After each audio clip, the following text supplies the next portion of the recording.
WBNE. Dear listener, today's going to be a good day, and here's why. Because today, we're celebrating Black History Month. I'm Becca. And I'm Eni, and this is Sincerely Us, a podcast for the casual musical theater fan. Hi, Becca. Hi, Eni. I'm so excited about this episode. I am too. I'm honestly excited for all of the episodes we have planned for this month. Right. So, this month, February, is Black History Month, which is something that you and I have talked about this like privately. I live in the Northeast, and not only that, but I live in Maine. And unfortunately, our school system didn't talk as much about Black History Month. Like, we did a few projects and stuff on like Martin Luther King and Harriet Tubman and things like that. But you were telling me that your school did like lessons throughout the whole month. Oh yeah, I feel like every class would have a specific lesson plan for the month of February, covering some sort of either Black history and history class, or we would read a book by an African American author in language arts or English or whatever. And it's been that way like since elementary school. Like Black History Month, just like Hispanic History Month, are very important things down here in school, and in the community outside of school as well. Definitely. Well, from what you've told me. One of the things that I was telling you, most of the things that I know about Black History Month actually come from Disney Channel, because Disney Channel used to do like little mini documentaries in between the shows. Yeah. And like there was always the Proud Family episodes and like That's So Raven, and they would all do episodes specifically for Black History Month. So when you and I were talking about that, then we had the idea to be like, hey, we should dedicate an entire month to Black History Month. Oh, absolutely. I'm like I said, I'm super excited for the stuff that we have planned for this month. And I'm really excited that like when we talked about it, it was kind of like a no-brainer between the two of us that this is what we were going to do. Absolutely. Especially when we were like, okay, so we were planning out all of our episodes. We were like, what should we do for February? And we had nothing. And then we had that conversation about Black History Month, and we're like, oh, duh. Yeah, for real. So this whole month, all 4 episodes that come out in February will be highlighting either an actor or a show. And then this episode is going to be very similar to our first episode in October, where we celebrated Hispanic Heritage Month. We're going to do kind of like we did a little bit of research on Black actors and shows and things like that. And we're just going to discuss them kind of like we did in October. I'm super excited. I'm super excited because I get to talk about Andre DeShields. Ooh. Hermes himself. Hermes himself. The narrator himself. Oh my God. Guys, if you haven't listened to Hadestown by now, like, please, we highly, highly recommend you listen to Hadestown, the cast album. I was actually listening to, like, the off-Broadway cast album the other day because it's slightly different. Mm-hmm. No shade on Reeve Carney, but I really like the guy who is Orpheus on the off-Broadway, who I'm not sure who it is, but I feel like his weight for me is just like, it speaks to my soul. Well, so when we were talking on Twitter with some of our listeners about like the albums they're listening to this week and on Discord, and one of our listeners, Haley, said something about Hadestown, and I was like, dang it, Haley, now I need to listen to Hadestown all day. Now I gotta dissect this 3-hour musical again. It's such a good cast album. Whichever version you listen to is amazing. Yeah. But yeah, so Andre DeShields plays Hermes in Hadestown. Mm-hmm. Who he just won his first Tony for. I know, which is like insane because he's been doing this since 1973. Yeah, that's where he made his Broadway debut. Like, what? That's 47 years ago. Yeah. That's insane to me. And he's still doing 8 shows a week. I know, that's so crazy. And he's so good. I know. Like, he's in his 70s, first of all, and he's still doing 8 shows a week. And not only that, but he's doing, like, such an energetic show, like Hadestown. It's not like he's doing, like, Driving Miss Daisy, which, by the way, great show. I stage managed that show. But it's not like he's doing Driving Miss Daisy where it's a straight play with them mostly sitting. Like, no, yeah, he's like up on his feet and like, I mean, I haven't seen this show, but of the performances that I've seen where he's in them, like he's definitely moving around a lot. Definitely. He also, which I didn't find out until today when I was stalking his Wikipedia, he also is a director and a choreographer, which, like, doesn't surprise me that he's a choreographer, just because of, like, the way he carries himself and the way he moves. Yeah, that's awesome. I didn't know that. Me either. And I was trying to find, like, the shows that he'd choreographed, and I couldn't find too many of them.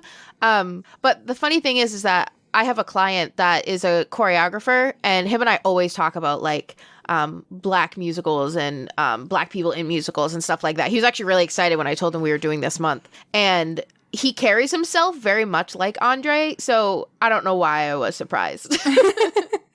That's awesome. He's a character, because, like, I remember watching him, like, get interviewed on the red carpet at the Tonys. Yeah. And, like, he's definitely a character.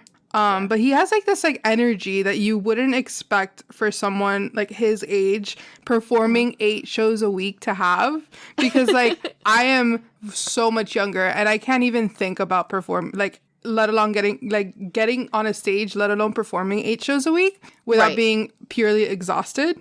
Well, I mean, after 47 years. That's insane, man. I can't get over 47 years. He also has an Emmy, like, that he won in 1987.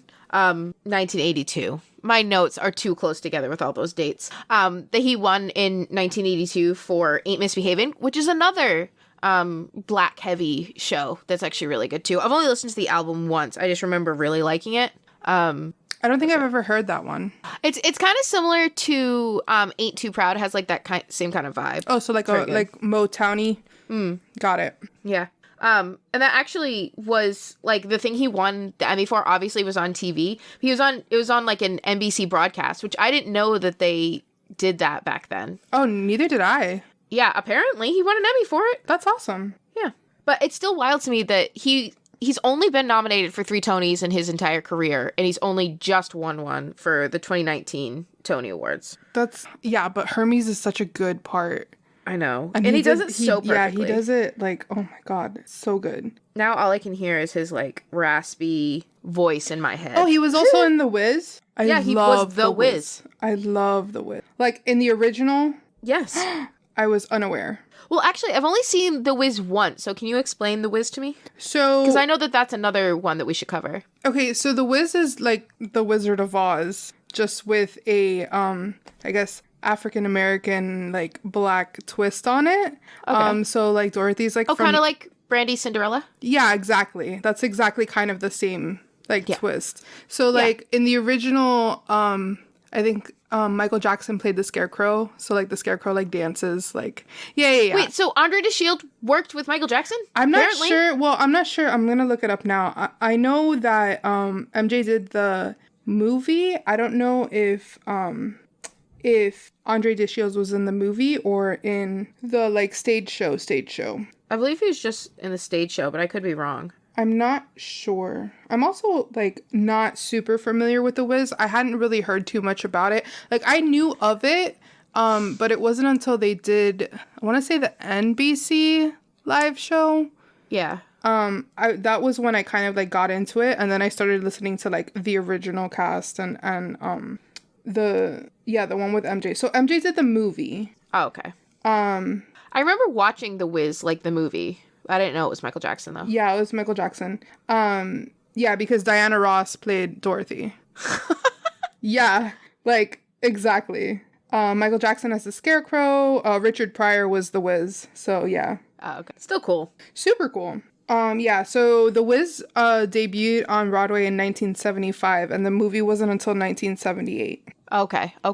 And then they did it in the West End. They did a revival in the 80s. They had another revival in San Diego in 2006. And then they had the live television in 2015. Maybe I should watch that. I don't think I watched that NBC recording. Oh, it's actually really good. It's, so I think it was the third one that NBC had done. Yeah. Because they did Sound of Music, which... Carrie Underwood. Yeah. And then they did Peter Pan. Yeah. With Christopher Walken as Hook. I can't. I legitimately fell asleep watching that. Why? And then I believe the one that they did, the third one was The Wiz. And that was actually, like, the first one that I was like, oh, okay, they're starting to get their stuff together and, like, figuring this out. Right. And then nothing since then. Yeah, I don't. Well, because they were supposed to do. I know that they were supposed to do one with J-Lo. I can't remember what it was. And then they canceled it. And then Fox started doing theirs. Yeah. And then ABC tried. Would The Wiz be owned by Warner Brothers? Do you know? I'm not sure. I would assume so because The Wizard of Oz is owned by Warner Brothers. I'm honestly not sure because how is she going? So the original movie was produced by Universal. Oh, because I feel like I watched it on TV, so I was trying to figure out where I would have watched it. Yeah. So okay. So for the movie, Motown Productions acquired the rights for the movie. Okay. And then produced it through Universal. Okay. Yeah, because oh, okay. So this is what happened. So Motown acquired the rights to the movie. Right. Diana Ross was like, I want to play Dorothy. And then Berry Gordy was like, no, you're too old. So Diana Ross went to Universal and was like, I want to play Dorothy. And Universal was like, okay. Okay, Diana Ross. You're Diana Ross. Yes. So that's what happened. But I know I want to say in the NBC one that I watched in 2015? Yeah. I think I want to say Neo played the Scarecrow. That sounds right. I know it wasn't Jason Derulo, so it had to be Neo. I always get them them specifically. That's hilarious. Those They're two. from different eras of music. Are they?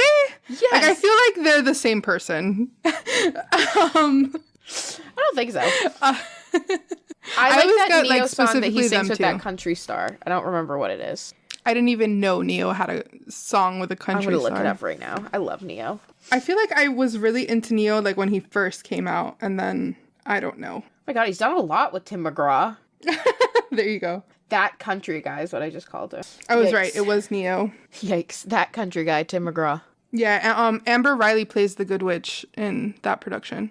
Okay, then I feel like I saw that. Oh, I'm sorry. She's the Good Witch of the North, and then Uzo Aduba plays Glinda. Isn't she from Orange is the New Black? Yeah. Yeah. She's from Orange Is the New Black. Speaking of, Yeah. So Neo. Okay. So Neo plays the Tin Man, not the Scarecrow. who played the Scarecrow? Elijah Kelly. I don't know that name. Neither do I. David Alan Grier played the Cowardly Lion, which, like, for those that don't know, who David Alan Grier is, he was in Dreamgirls. Yeah. And in Living Color, I believe. I met one of the original A Different Dreamgirls. World. A Different World. What's a different world? That's it was a spin-off show from The Cosby Show. I've never seen the Cosby Show. I was very into Nick at Night, and like because I never slept, and so I got very into The Cosby Show after The Cosby Show was like not on anymore. And then A Different World was like one of the daughters like goes to college, and like so it's a spin-off of that. Interesting. I loved Nick at Night too, but I loved I Love Lucy. I mean, yeah, who doesn't love I Love Lucy? Like that was, if you had asked me when I was 3 years old what my favorite show was, I would have told you I Love Lucy. Oh, he was in Living Color. What's Living Color? In Living Color. What's that? It was a predominantly African American like sketch comedy show. Huh. Yeah, it was a very big, I want to say in the 90s, like early 90s. Okay, so I'm too young for that. Yeah. That's where David Alan Grier is from. Okay. Mary J. Blige played the Wicked Witch of the West. Ooh. Queen Latifah played the Wiz. Isn't the Wiz supposed to be a male? And? Your point? I mean, Queen Latifah can do nothing wrong. Exactly. I almost just stopped that sentence there and then That's stuttered. fine. It'll truncate.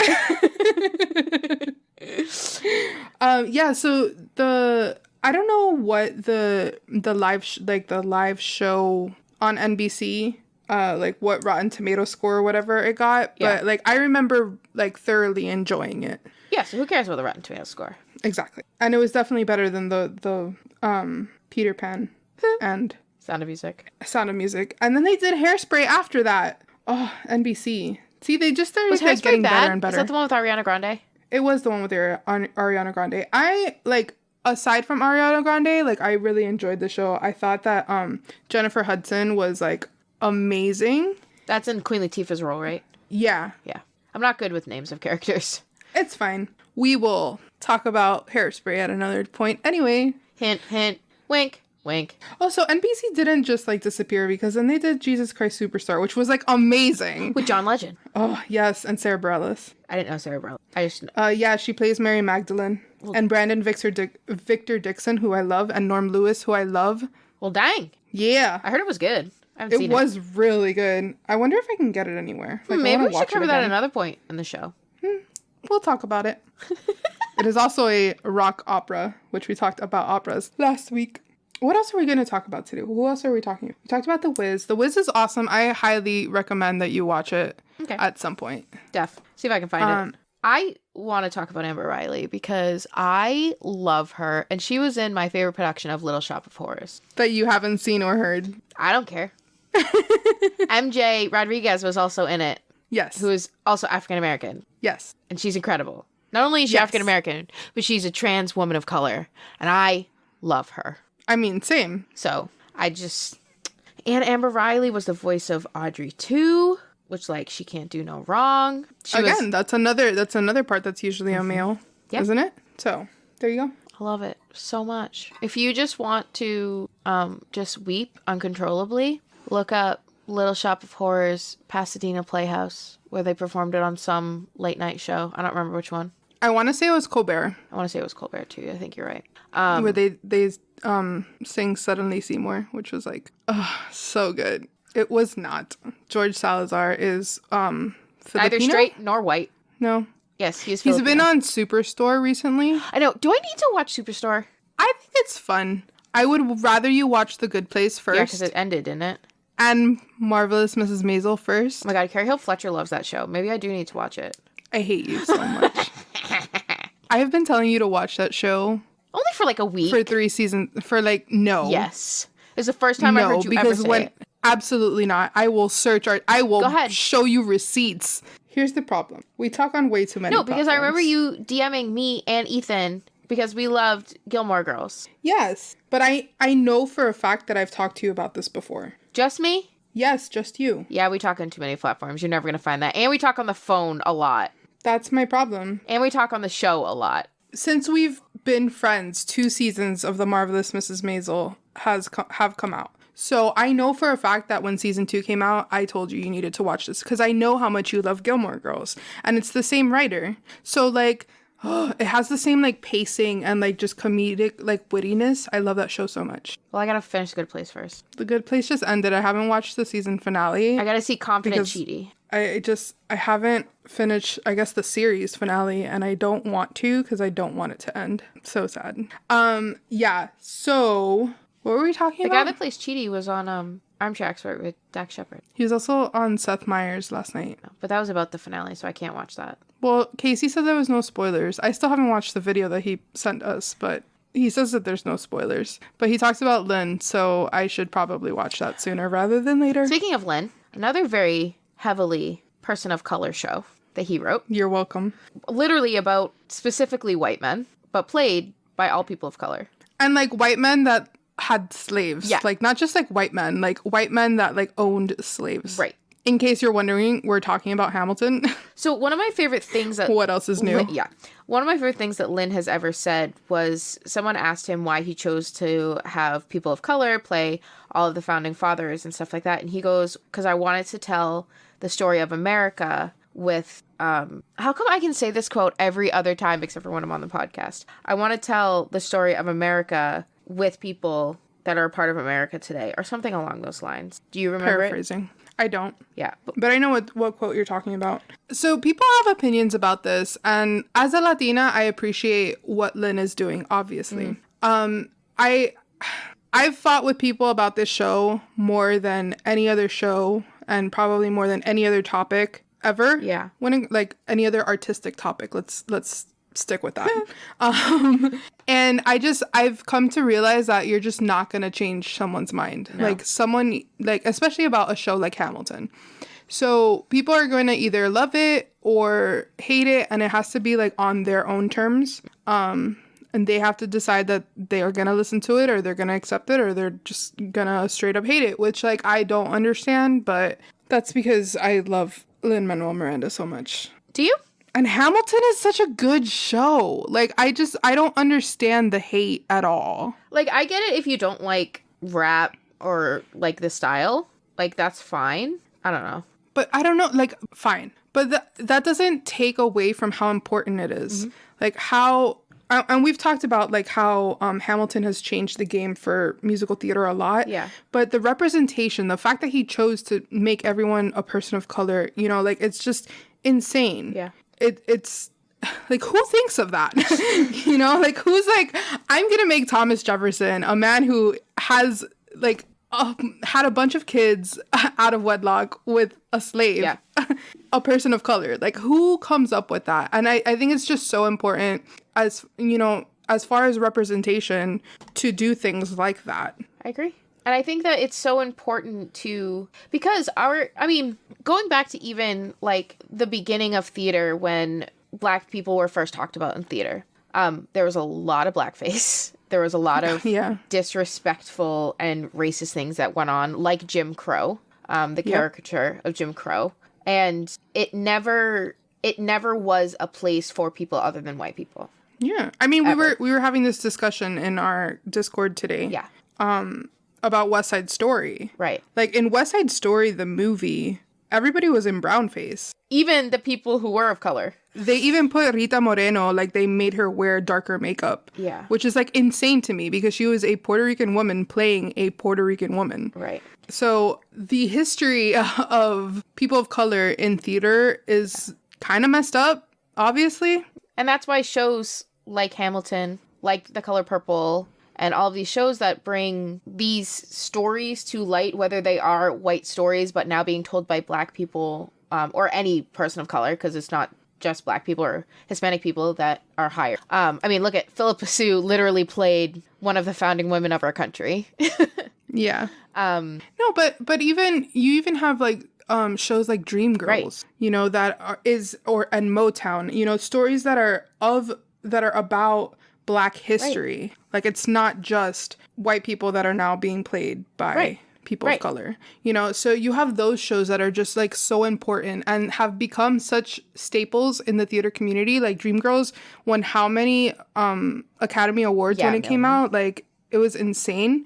When they did the movie adaptation, which, like, talk about a good movie I actually musical. met Jennifer Holliday from Dreamgirls. I got to work with her in college. She did a concert at my college. And I was like the lead stage manager that was her quote unquote wrangler. So I had like heard of Dreamgirls music before, but then she started singing it and I was like, wait a second, you originated this role. That's insane. Yeah, Dreamgirls is such a good show. Yeah. And that was another one that, like, I knew of Dreamgirls, but I don't think I had ever listened to the soundtrack or the cast album until the movie came out. Right. And then I saw the movie, and Beyonce aside, like, oh my God. Oh, she was in the movie? Yeah. I'm not a huge fan of Beyonce. I think she's a talented singer.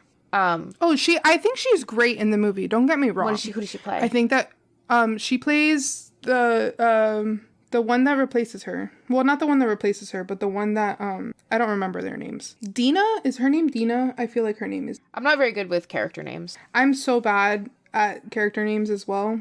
No, why am I looking? I need your dream girl. One of my favorite choreographers, Will Bell. One of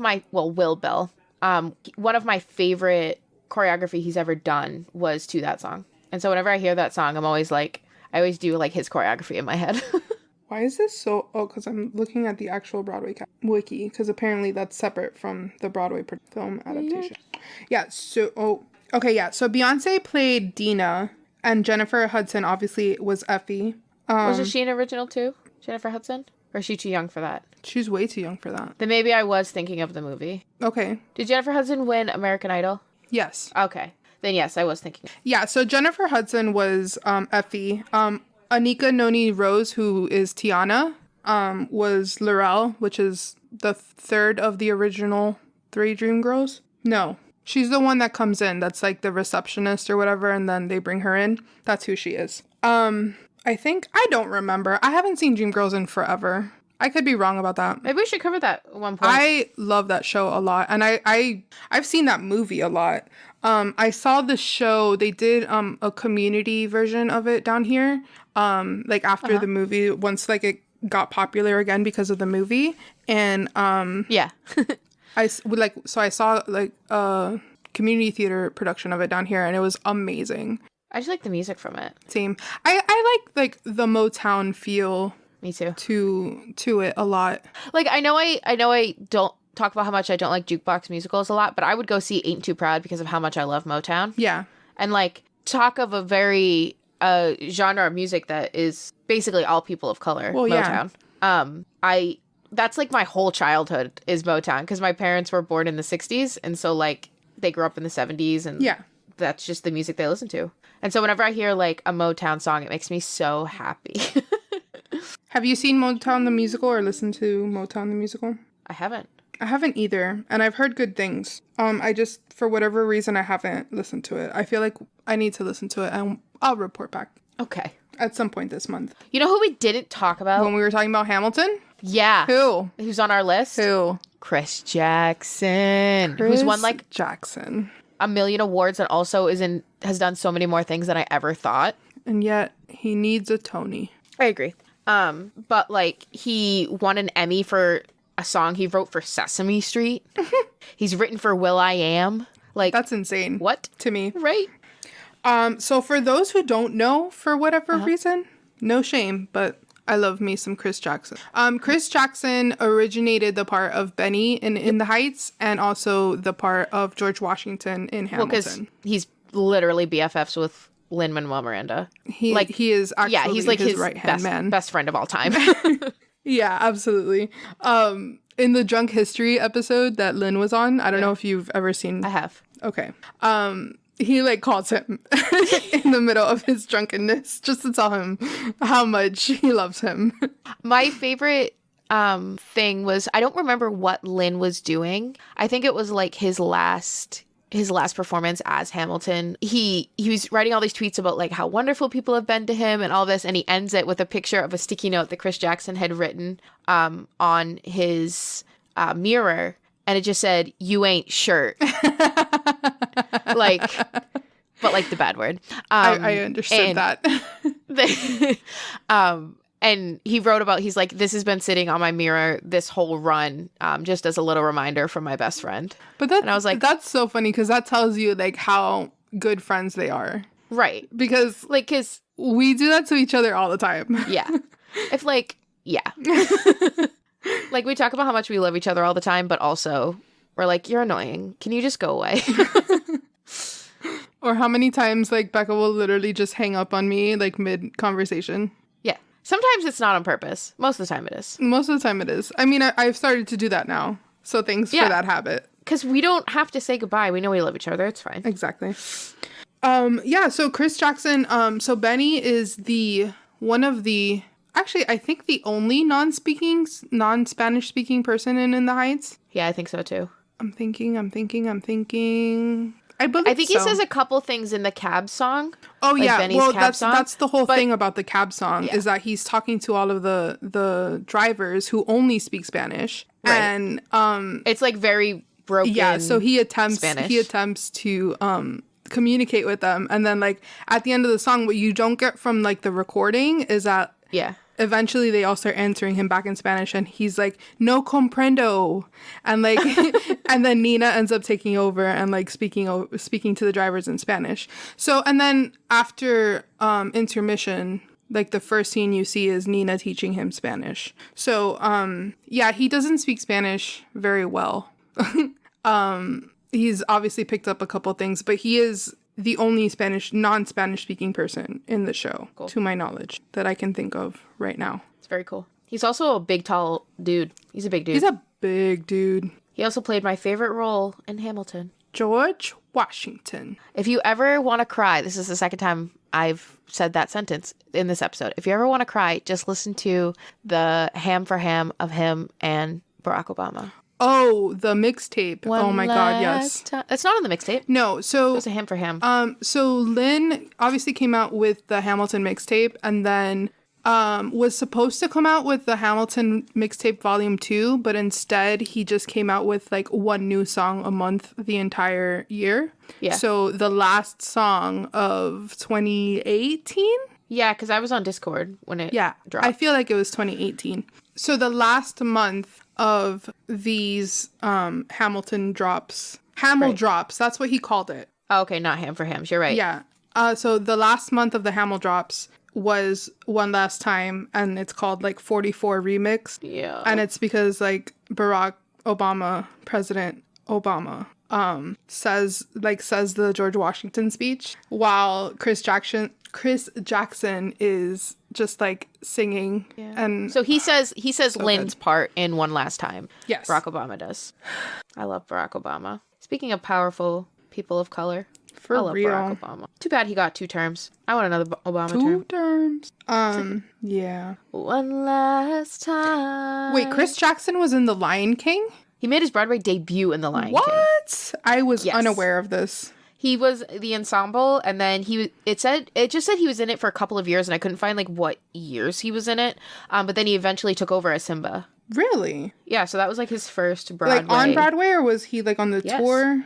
On Broadway. Okay, I wasn't sure. I'm just asking. He made his Broadway debut in 1997 as an ensemble member and the understudy for Simba in the original Broadway cast of The Lion King. And then he took over the role of Simba in 2000. So he was on there for a while. Yeah, he's in the original cast. That's at least 3 years. Yeah. That's a lot of Lion King. Another show, predominantly people of color, which is great. I was going to say, like, I don't think that they could have done it. No, they couldn't have. I mean, they could have. It would have been bad. But I think it's really important that they kept absolutely. It. And they brought in, like, a lot of... I've watched a couple of documentaries on the Lion King Broadway show. Yeah. So I know that they brought in a lot of people, like, to... Why can't I think of words? As, like, a dramaturg? Sorry, what? A dramaturgy is someone who checks all of the, like, accuracy or... Yeah, exactly that. Yeah, so dramaturgy. I was looking for the word consultant, but sure. The theater version is dramaturgy. Sure. Hey, look I'm using my degree. Proud That's of you. not even a degree. I know that they brought in a lot of people... Dramaturgy. Just to make sure that everything was fine. I'm not going to say that word. I can't say it. It's not hard. It's dramaturgy. Dramaturgy. Yeah. It's a silly word. To make sure that everything was very consistent in whatever... I know that they have a bunch of Swahili influences and a bunch of... I want to say Nigerian influences as well. Yeah. Different regions of Africa. To make sure that the fabrics and everything that they use in that production is, like, accurate. I just want to sing Circle of Life now. Sueña. Since I found out that was actually Swahili, I never want to sing it again because I'm always afraid I'm going to get it wrong. Oh, I definitely didn't say words as I sang that. I apologize. Yeah. Oh, you don't have to apologize. I'm just saying that's why I don't. I always start from the day we arrived on the planet. My absolute favorite Lion King song is from the Broadway show / Lion King 2 Simba's Pride. He Lives in You? Yes. He lives in you. He lives in me. I love that song so much. It's so good. It is. I wish it had been in the... I don't want to talk about it. They actually do... It actually is in the movie. The live action movie. It is where? But it's in Swahili. Oh. Yeah. That's cooler. So at first I was upset because I can't sing along because I don't know Swahili.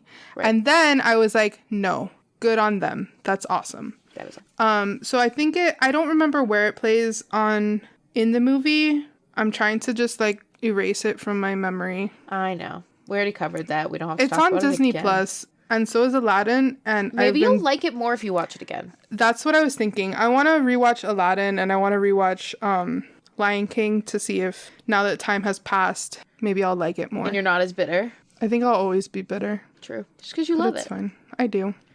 That's me and the Percy Jackson movies. I get it. Fair. You watch is over. Yeah. Everything. I think that's my favorite Lion King too. It's my favorite Lion King song. It is the reason why I would and it's crazy to say this, but once I had both movies, I would always reach for Lion King 2 because even though it's not as obviously as good of a movie as Lion King, that song is I good. love Lion King 2 because Kovu. Oh my god, Kovu. So when I was Is it weird to be attracted to a lion? When I was 3, an animated lion. Literally, when I was 3, I was dehydrated, like really bad, and had to be in the hospital with like IVs and stuff. This is relevant, no. I swear. And so I was really into Disney and stuff. And so my mom got really sad thinking of you as a 3-year-old with IVs in the hospital. Well, there's a reason why I'm scared of needles. I was not aware that you were scared. You want to get a tattoo and you're scared of needles? Why do you think I haven't gotten a tattoo yet? I've given blood. Like, I used to have panic attacks. I donate blood all the time. Because I was traumatized when I was like 3. Well, anyway. That's not good. We're getting over it.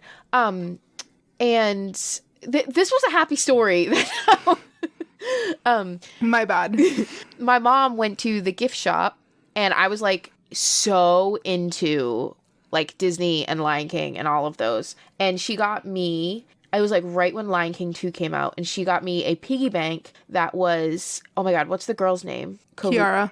Yeah, it was Kiara and Kovu, and it was them as a piggy bank. And it was my most favorite thing I've ever had in my entire world. And I think I had stuff. If you pendy, where the passion fruit grows sweet. Oh my God, I love Lion King 2 so much. I haven't seen that movie in years. Yeah, sorry. That's adorable. I bet it's on Disney Plus. I mean, even if it's not, I have like the Lion King box set, like the collector's box set. I don't think I've ever seen 1.5. I think I've seen 1.5 like once. I don't know if I made it all the way through.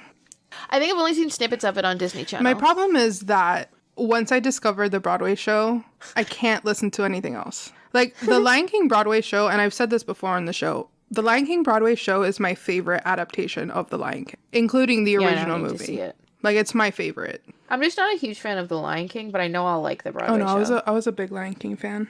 I was much more Toy Story and The Princess Diaries. I feel like I was already a tween when the Princess Diaries came out. Alexa, when did The Princess Diaries come out? The book The Princess Diaries was published about 20 years ago in 2000. The film adaptation was released on August 3rd, 2001. Thank you. Yeah, so I was 2001. I was 10 years old already. Anytime. Have a good night.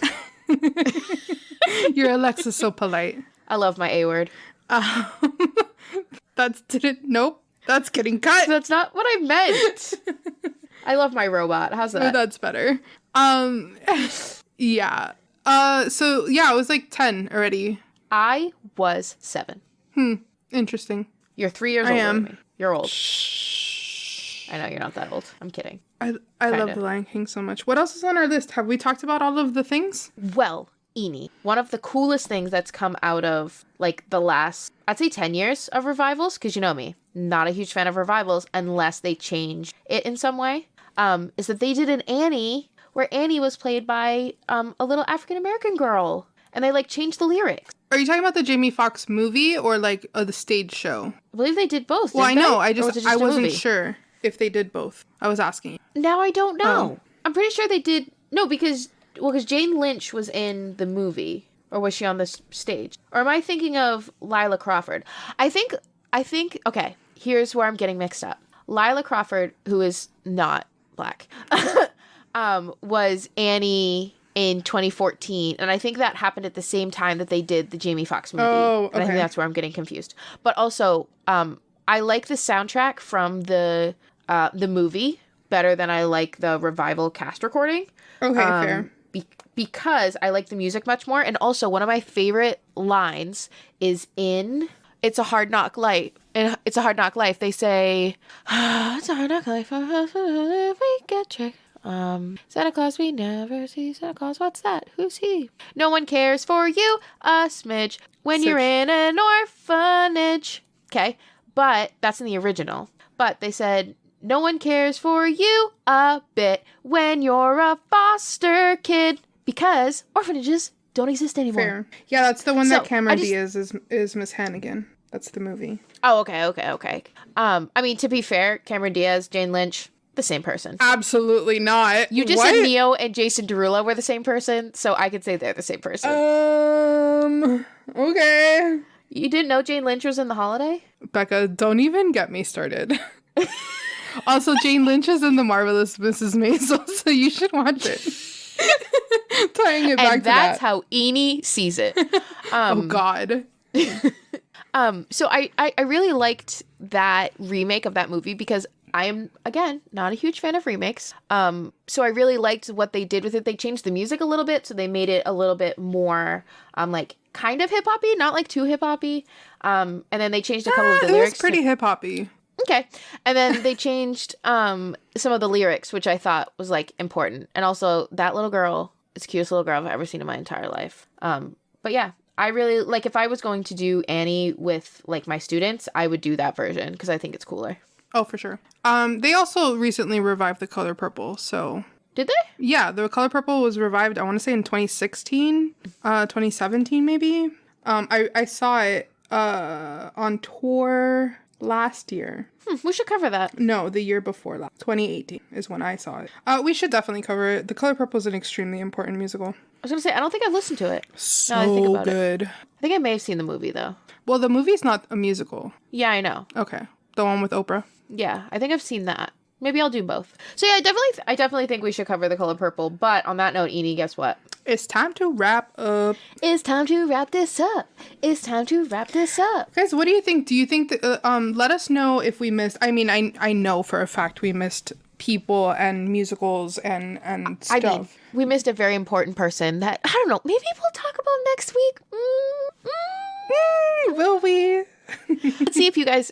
Here, tweet at us. Tell us who you think it is. It's a very important person in our lives, personally. Well, not personally, but in our personal interest. We don't know this person. No, but this we don't know person them at is all. very famous.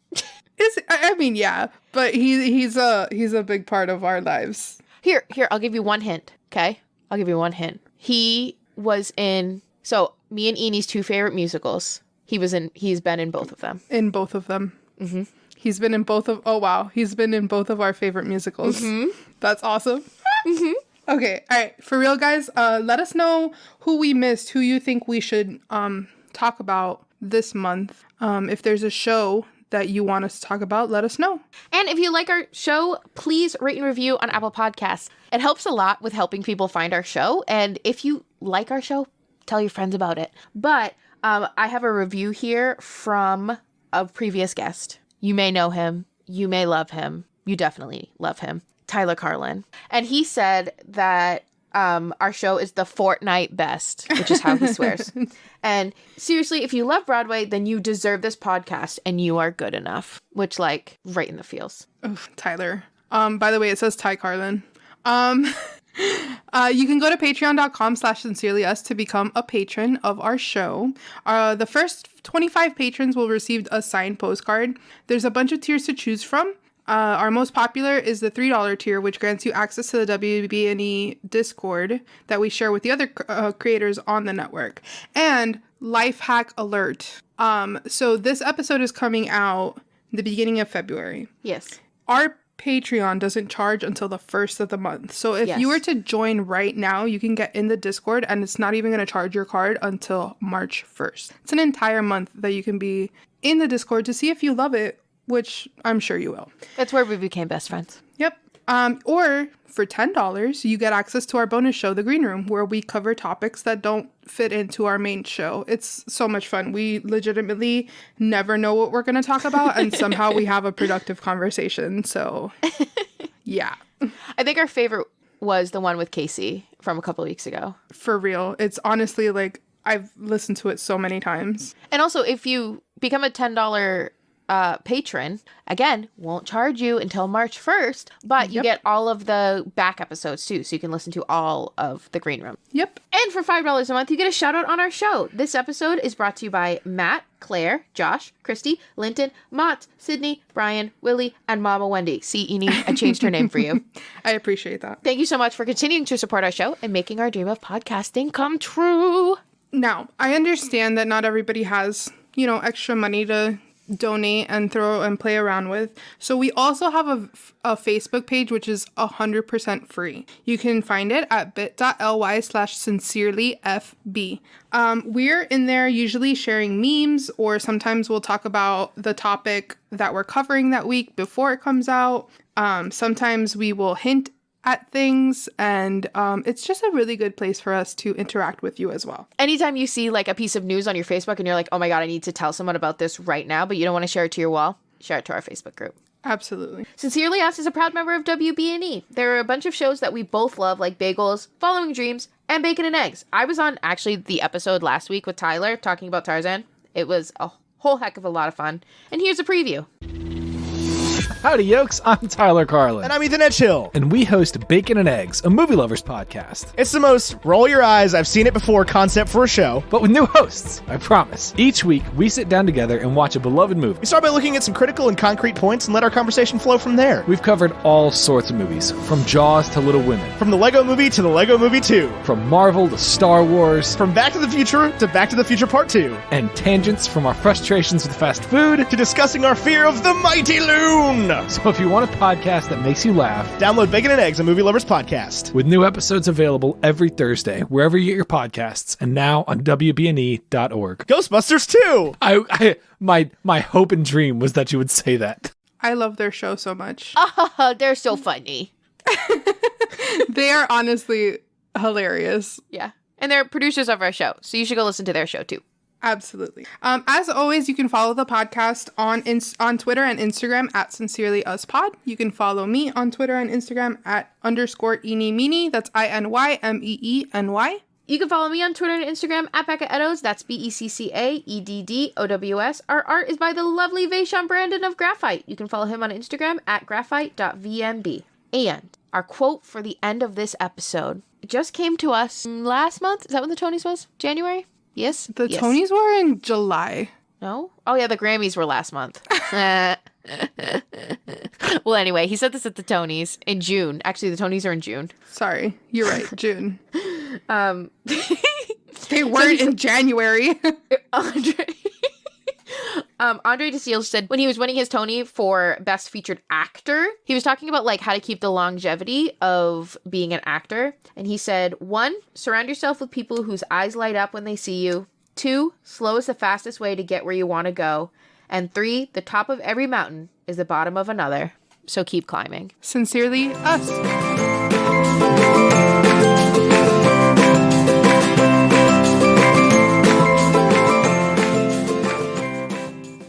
It's not a Disney fan cast, I promise.